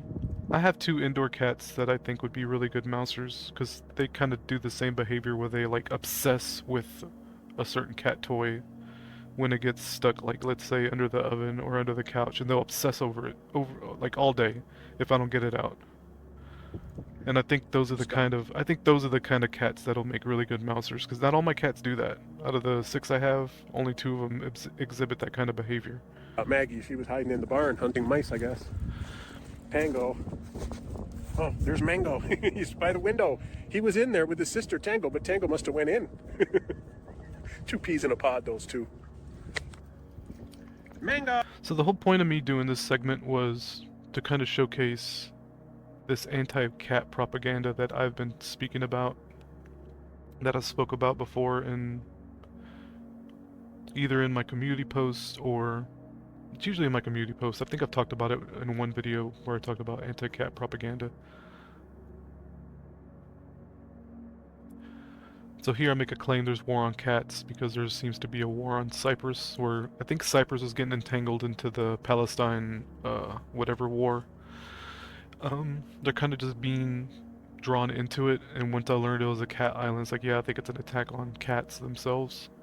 A little far-fetched. I don't have a whole lot of evidence for that, but so I want to go over kind of the cat villainry idea in our media. So 13 evil villains who own cats, and you always see stuff like this in our media. When I say media, I mean TVs and movies. And I'm not talking about news. When I say media, I'm not talking about news. Just stuff like this, where it's like, you can literally Google cat villain movies and find all kinds of, I think it's from the Smurfs, I think. But, and there's positive, like, representation in movies as well. It's not all negative, but for the most part, if you think of cats in movies or TV shows, you're gonna think villain. And that's just the sad facts. We'll kind of scroll through it. Okay, this is from the Smurfs, yeah. Azrael. which is as Ra-El, by the way. In case you don't know, Ra and El put together usually always means God. The sun god Ra and El, which is God. So Azrael, God. I don't know what as means. But it's super obvious to me. To like the signs are there, guys. In case if you have your eyes open, Azrael is God, okay, and it's an orange tabby. It's a tabby cat. Oh wow, we have a cat named Lucy actually, so that's kind of funny. Who is she from? Cinderella. Oh, I didn't know the stepmother had a cat named Lucifer. That's crazy. Oh, there's rats in that movie too. Yeah, a lot of movies are pro-mouse as well. That's weird. This is from Inspector Gadget. Cruella de Vil had an evil cat, apparently. There was a kitty character. Oh, in the original story, there's a kitty character. What the? Okay. And the Cheshire Cat, I don't think he was really a villain. He was just more of a neutral kind of entity, I think. But I hadn't seen that movie in years, so... Angelica had a cat from Rugrats. I'd actually forgot about that. What's her name? Fluffy? That's funny. Dolores Umbridge from... what is this? Harry Potter. I've never seen a single movie from Harry Potter. But apparently she has a cat. Okay, we'll see what this is from. Lynch and Mrs. Norris. Oh, Harry Potter villain. Okay. It's so weird seeing like this weird caricature of a villain and then this like just regular looking cat kind of juxtaposed next to him. Roger Klotz has a cat. I forgot about Stinky. Oh my god. That's too funny. This is more entertaining to me than anything. Oh yeah, and the Siamese cats from Lady and the Tramp. Again, pro-dog, like a pro-dog movie. 101 Dalmatians, Lady and the Tramp, shit like that. There's more pro-dog movies than there are pro-cat movies out there. That's just not up for debate at all. When you break it down, if you really think about it. Apparently this dude is from James Bond. I'm not familiar with James Bond. Godfather had a cat. It's like a gray tabby looking tabby cat. Anyway, that was more entertaining than I thought it'd be. 10 animated cat. You know what? Let's show like the positive, just to be fair. Okay, because I'm trying to be a little impartial here. Okay. The Cat Returns from 2002. Never heard of it. Oh, Studio Ghibli. Yeah, the style looked familiar as soon as I saw it, so that makes sense. Of course, The Lion King, which is more about lions. That's, to me, that don't count. Those aren't cats to me. I'm talking about domestic cats, like Egyptian domestic cats. I'm not talking about lions. Another animated film called A Whisker Away. Okay. Aristocats. I remember seeing this years ago. I don't remember anything about it. I may have to watch it someday. Cats Don't Dance. A Cat in Paris. Don't get a year, apparently.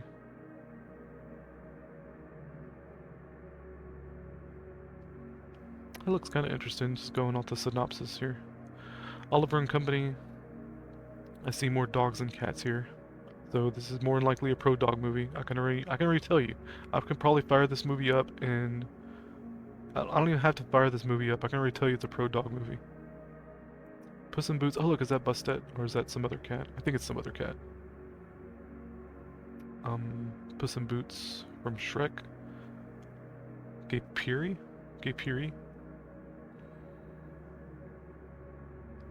Secret Life of Pets, that is a pro-dog movie. I don't care what anyone says. I've seen it. It's a pro-dog movie. Just black and white pro-dog. It has nothing. It's not pets. It's dog. Secret Life of Dogs. I don't want to hear any nonsense about it's a pet movie, quote unquote. It's a dog movie.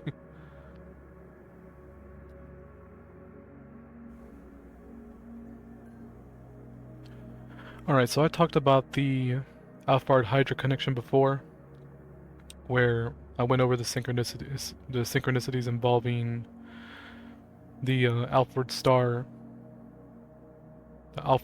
and its connection to the Hydra.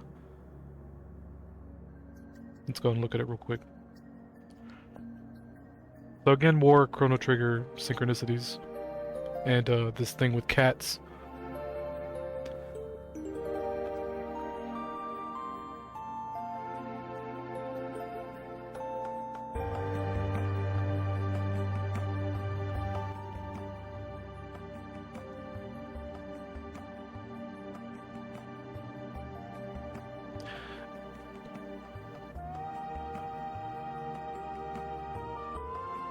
And as you can see here, the Alphard star sits atop the Hydra. Sits atop the Hydra's back. Synchronicity doesn't stop there. So there's Alphard the cat, which was named after the Alphard star, according to, you know, Chrono Trigger, Wikipedia, and all that, where they got the name from.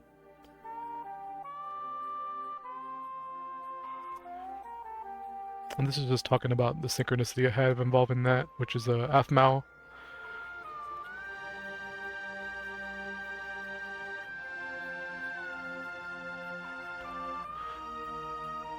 And she's like a YouTube influencer who plays Minecraft, from what I've kind of figured out, but it's the same color scheme, as you can see here, as the cat Alphard. And this is an amalgamation. The name Aphmau is an amalgamation of Alphard and Mao the cat.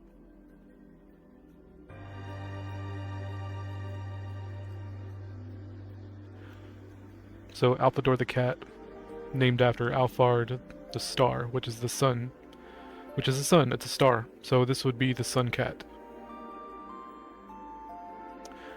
And this was the strangest thing of all, to be honest, is when I came across this game called Cat's Cosmic Atlas.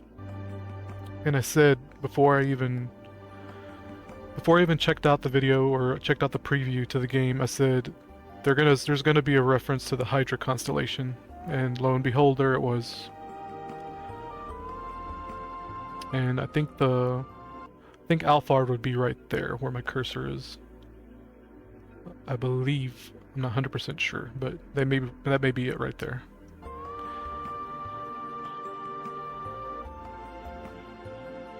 There it is, Hydra constellation involving cats.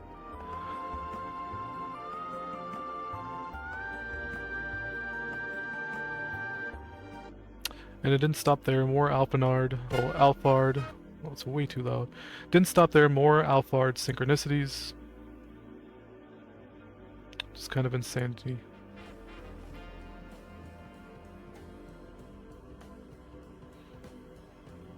And I found somebody on Instagram who named their cat Alphard after the sun.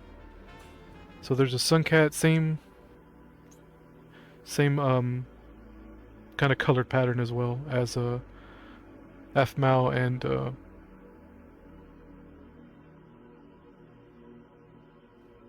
Alphador. And this was recent. When I posted this 3 months ago, this was all like within a few days.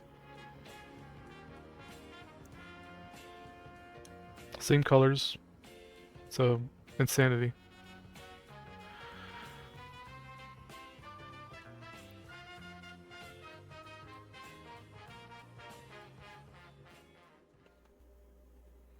And the synchronicities don't stop there. There is a cat island in Greece called Hydra Island. So the cats sit on the back of Hydra. So to me, there's absolutely no doubt about it what the cat star would be. You know how the dog star is Sirius. They always say, you know, Sirius is the dog star. And Alphard is the cat star. And it's not official, but I'm making it so. And we'll see how this plays out. We'll play a little bit of the video. See if there's any craziness. I want to see if I can get scientists to begin naming that star the cat star.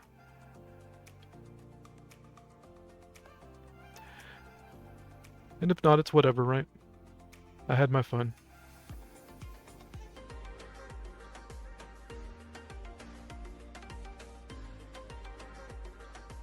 Cats are very friendly.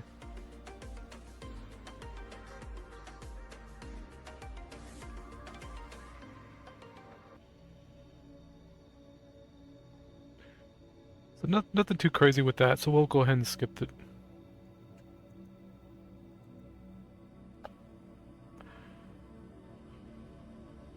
Just to look at Google Maps real quick.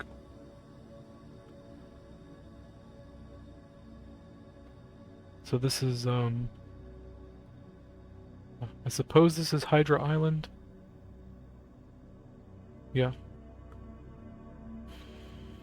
And just going through my community post here, another post I made about the Mao cat fractal involving Archie the cat, and the title of this person's video where he calls him, where he said he's being worshipped like a ancient Egyptian cat god. Totally independent of me, right?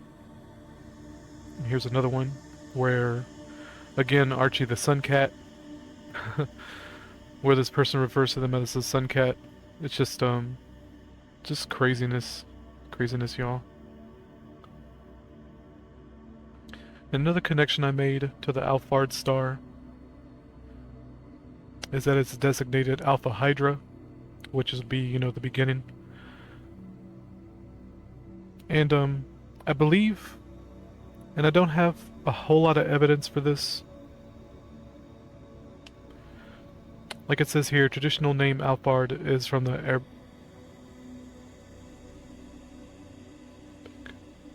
traditional name Alphard is from the Arabic the individual, which is also known as the solitary one. The alpha right at the beginning, and I made sort of loose connections to the alpha generation, which I believe is going to be the solitary generations, like a new beginning. And the controllers have it in their minds that, the twisted people who name these generations, like the Gen Zs, which will be the final, kind of like the final generation, and then we're going back to alpha generation, which will be the beginning. But I think this synchronicity, this Alphard synchronicity, points to the alpha generation, which would be the cat generation, the solitary ones. The individual, like the alpha generation, is going to focus on the individual rather than the collective, the traditional, rather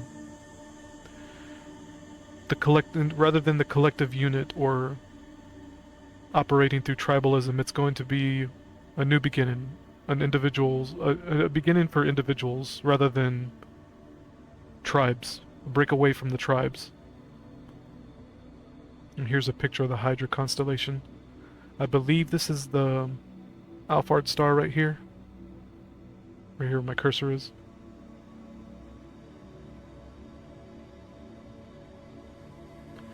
And this is what this Kant synchronicity seems to be pointing to. And y'all gotta let me know what y'all think. If I'm just projecting this onto this, because it all started with this game Chrono Trigger, and it's like, then I began noticing the cats in that game, and Alphard the cat was named after Alphador the cat was named after Alphard the star, the sun. And this Mao the avatar of Ra, the sun god, and the sun cat and all that. It's like, it just seems to be just pointing to this alpha generation, and I'm not 100% sure about it. Alright, just to go over again about this Generation Z and Generation Alpha thing, I cover it here. Let's listen to a little bit of it. And the Alpha, right? He's the beginning and the end, the Alpha and the Omega. And I think it's like a double meaning where it's a new generation, it's an Alpha generation, a God generation. Because, man, let me tell you, the Zoomies get a lot of shit. The Generation Z gets a lot of shit for not knowing things, right? And it's just knowledge about the physical. Like, they don't know what a rotary phone is, they don't know what a payphone is, they don't know what a newspaper is. It's like, it's superficial shit like that they get shit for.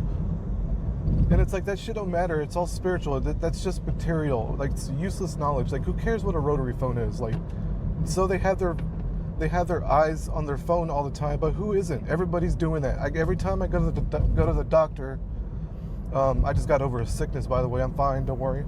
But when I go to the doctor, I don't even put my nose in my phone. I just sit there quietly and watch people, and literally I could just watch them. I can stare at them, and they don't even look up. They don't notice me. And these are grown-ass people, like boomers. Like, the boomers are the worst, and they're the ones accusing the younger generation of being brainwashed morons when they're the ones with their noses in their phone all the time.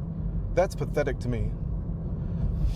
But the Great Reset is happening with the Alpha generation. Like, there's hope, but in the creep's mind, they think it's going to be a new generation of brainwashed idiots, brainwashed masses that they can control like puppets. And it's going to be almost like a permanent upside down cross to them. But I think they're going to be mistaken. I really think that. Like, it's not going to happen. And what got me really, really thinking about this is the media right now, like the movies, video games, music. It's all trash right now. And I said before, it's all trash on purpose. But it's the new wave of intellectualism that started in the 70s, and I think millennials are really spearheading this wave of just terrible media, like absolute dog shit media, of music, video games, movies, everything is. All right, that's enough of that. Just to comment on the Gen Alpha thing and the Gen Z thing. I'm absolutely convinced that the reins are going to be handed over to the Zoomers and the Gen Alphas. Because the Zoomers right now, like the oldest Zoomers, I think are about to get into their mid-20s. They're going to start getting out of college. And they're the ones kind of taking the brunt of the not milk tricks. Just with the transgender thing alone. And I know it seems weird that I'm bringing up the transgender thing all of a sudden, but just to put it in perspective, the transgender thing started with the feminist movement. Like, it was the feminists that kind of began pushing that agenda of it's all about what you identify as and all of that stuff, saying that gender is just a social construct and there's no differences between men and women and etc. So, especially the female Zoomers, because in the sports right now, we're getting a lot of transgender men, or transgender women, whatever the fuck that means. Let's just say we get a lot of men pretending to be women in order to get into women's spaces. And this includes a lot of things. When I say women's spaces, I mean bathrooms, but I also mean like women's sports. So you have men, like, these are men, okay? Men pretending to be women, dressing like women, dominating women's sports easily. Like, it's no contest. Women's wrestling, women's soccer, and they're really hurting these girls too. And these are Zoomers, by the way. Like, these are like high schoolers, early 20s adults and these are like women, actual girls that are losing scholarships to these boys, these guys that are pretending to be women. And they're the ones that are seeing this nonsense. It's the female Zoomers that are taking the brunt. And that's why I said in a previous video that it's going to be the women who are going to actually kind of take the reins and begin kickstarting this rebellion. And that's just the way it's gonna go down. Like, I don't see it going any other way. The men aren't doing anything. The guys aren't doing anything. The male Zoomers aren't doing anything. And it's gonna be the women that are going to kind of wake up first. And maybe then the men will follow. And that's still, I've talked about the order of God a lot, and that's not the order of God, but it's just gonna have to be that way. Like, the pendulum's gonna have to swing back in a crazy direction before it gets back on track. And that's what this cat synchronicity thing has been pointing to, this alpha generation, this new generation, the Alphard star and, Alphador the cat and all of this craziness. Like, I began making all these connections because I noticed the cats. It's like they were, I don't know how to put it, like they were showing me what direction to look in. And to notice these things and to talk about these things, and it's like, they reveal the truth. They're like the little guardians, dude. Like, it's so obvious. Alright guys, one more thing. I stumbled on this video today. I was actually about to put the final touches on my presentation when I stumbled on this video, where the person here, we go by Matrix Explained, talks about the cat, the Matrix cat, but within the context of what it means in the Matrix, and he pretty much said everything I said, only in short form. Only I'm not talking about it in the context of the Matrix, I'm talking about it in the context of real life. So here, let's just play a little bit of it. I'll pay up see something 1.25. and somehow remember that we've seen it before, but we can't remember when or if we actually saw it. The concept of deja vu is used as part of the Matrix mythology. But what does deja vu mean in the world of the Matrix? Deja vu usually represents a failure in the simulation. It happens when the agents or other programs like the architect or the analyst change something in the simulation. So as Trinity explains, Deja vu is usually a glitch in the Matrix. It happens when they change something. evolutions after the architect restarted the Matrix, following Neo's victory over Smith. Then in Matrix Resurrections, the cat's purpose was confirmed. Since the beginning of humanity, cats have played an important role in various cultures and civilizations. Okay, so here, he quickly goes over this concept of Freya, and I've been researching this independent of this person. Like I said, I never heard of this person until today, or this theory until today. Apparently Freya is a fertility goddess in Greece, who had two steeds, quote-unquote, that were cats. She rode like a chariot led by cats. The cats have names and everything. That's not too important, but I just think it's very funny that he mentions Freya in this video as well. Its presence has been in every aspect of people's lives. The cat also has a deep cultural and spiritual significance. In ancient Egypt, the relationship between cats and humans was of special reverence. The Egyptians viewed cats as domestic animals, as well as sacred beings. The goddess Bastet is often illustrated as an anthropomorphic cat, a humanoid cat who was worshipped as a deity. She symbolized the home, fertility, And there's the sun, her father, the sun god Ra. He doesn't mention Ra, I mention Ra. And there's a staff of Ra right there from Nightshade, so it's fun. and motherhood, and was believed to protect homes from evil spirits and illness. Additionally, cats were respected for their ability to hunt down rodents and snakes, thus protecting people's food and environment. Killing a cat in ancient Egypt was considered a serious crime. In Greek and Roman mythology, cats do fears caused by superstitious beliefs allowed infected rats to multiply at a rapid rate and spread the Black Plague. Of course, the cat's purpose in the main And of course I spoke about that in one of my previous videos, my previous recordings, where I uploaded a short where I spoke about, in the absence of cats, plagues follow. Beginning, they have provoked man's deepest emotions, worshipped for their beauty and grace. Cats were honored as the companions of goddesses in other pagan religions too. But the adoration the cat received in ancient times only led to a death sentence in the Middle Ages. As the medieval cult of the Norse goddess Freya spread, cats became identified with witchcraft, Satan, and evil. And witches were thought to assume the form of black cats. The church, determined to snuff out sorcery, hunted them down. Ownership of a cat was punished by death. And though we may be... So, to kind of tie it back into what I was talking about previously, this really goes back to this idea of cats being villainized by the church. To me, there's no mistaking it. There is an attack on cats in modern times. So this is kind of almost like a history repeating itself in a way. From the Dark Ages now, the world is still sprinkled with people who are superstitious about cats, particularly black ones. The next step was again inevitable for the paradoxical cat. He became a hero. The Great Plague swept over Europe, destroying hordes of people. Cats killed the disease-carrying rats and began to be valued again.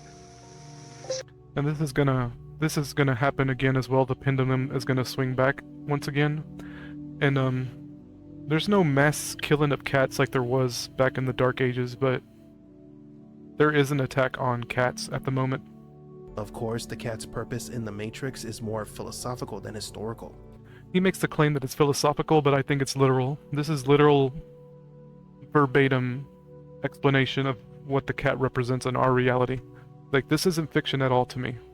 The function of this program is a more literal one. So what is the cat in the Matrix? Well, its main function is to modify the Matrix in real time. When changes occur in the simulation, By the way, that's what Mandela effects are. This program intervenes to ensure that the inhabitants of the Matrix, that is, the people connected to it, forget any disruptive events or errors. And this has been a theory of mine for like the past year and a half, where I've talked about how synchronicities, Mandela effects, deja vu, all of that is one and the same. And I talked about how it was error correcting code, and this pretty much confirms what I believed as well. So this is very, very wild to me that somebody made a video like this explaining the cat in the Matrix, only I've said the same thing, only I'm not explaining it on a philosophical view. I'm tempted to explain how it works in reality. So that's just wild to me.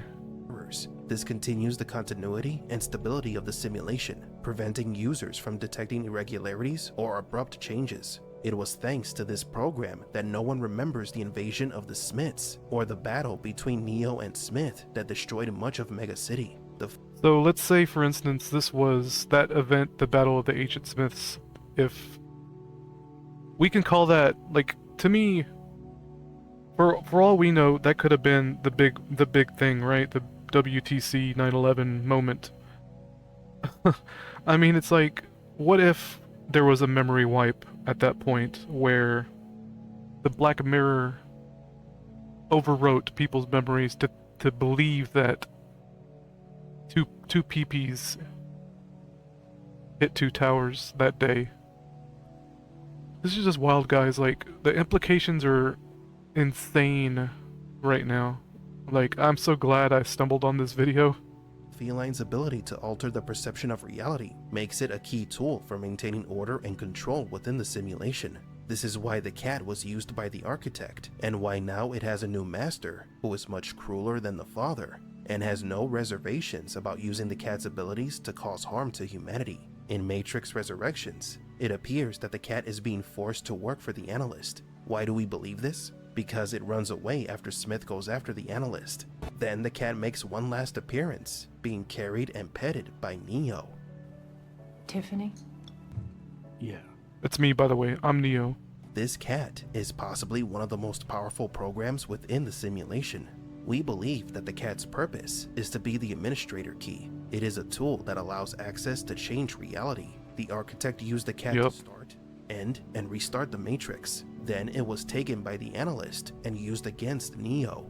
A couple of examples. So, I've never seen any of the Matrix movies past the first one. This is wild to me, guys. I'm not gonna go out of my way to watch these stupid fucking movies. I'm just gonna take this dude's word for it, but his analysis of what the cat is in the Matrix is so...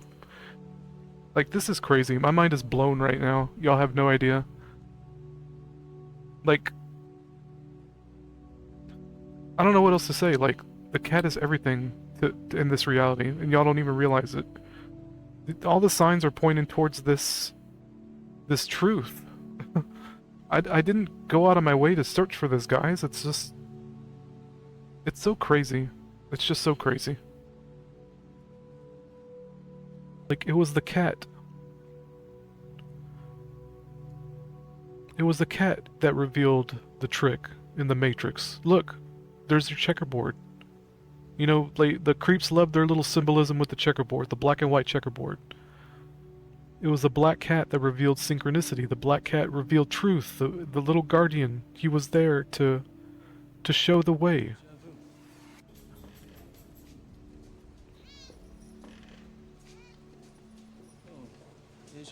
Let's play it again. Let's keep playing it. I'm gonna keep playing it till it's drilled into your head. That's me, by the way, noticing the cat fractal. Deja vu. What did you just say? Nothing, just had a little deja vu. What did you see? What happened? A black cat went past us, and then another that looked just like it. How much like it? Was it the same cat? Might have been, I'm not sure. Switch, APOC. Come on, guys. It's there, like... At least for me, like... This may be specifically tailored to me, right? But...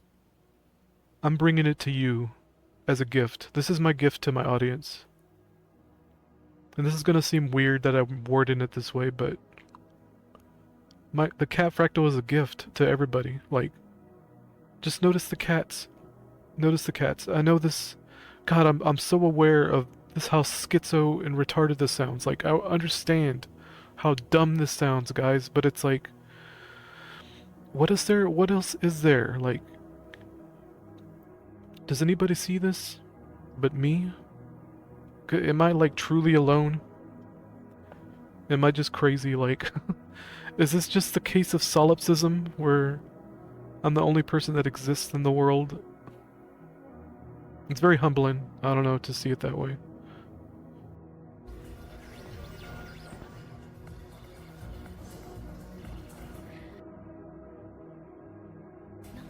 No? Wait, what's wrong? Is it me? Is it me? I'll tell you later. No, tell me now. I'll tell you later. Something's wrong. Please tell me now. Everything. Let's talk about it all right now. Let's just talk about everything. Let's get it all out. Say everything now. Let's just David. say everything. Say everything now. Now. I'll tell you in another life when we are both cats.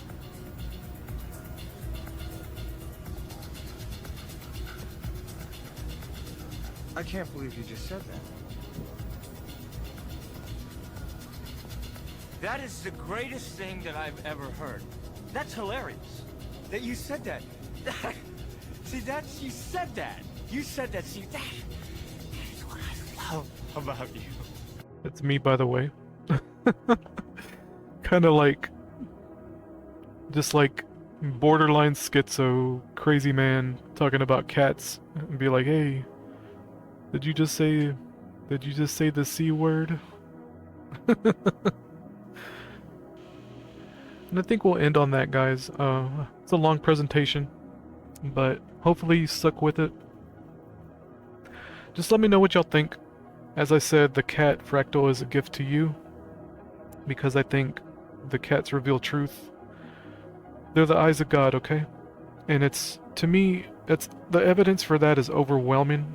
Everything else I said can be kind of taken with a grain of salt, like, the generation Alpha being the cat generation.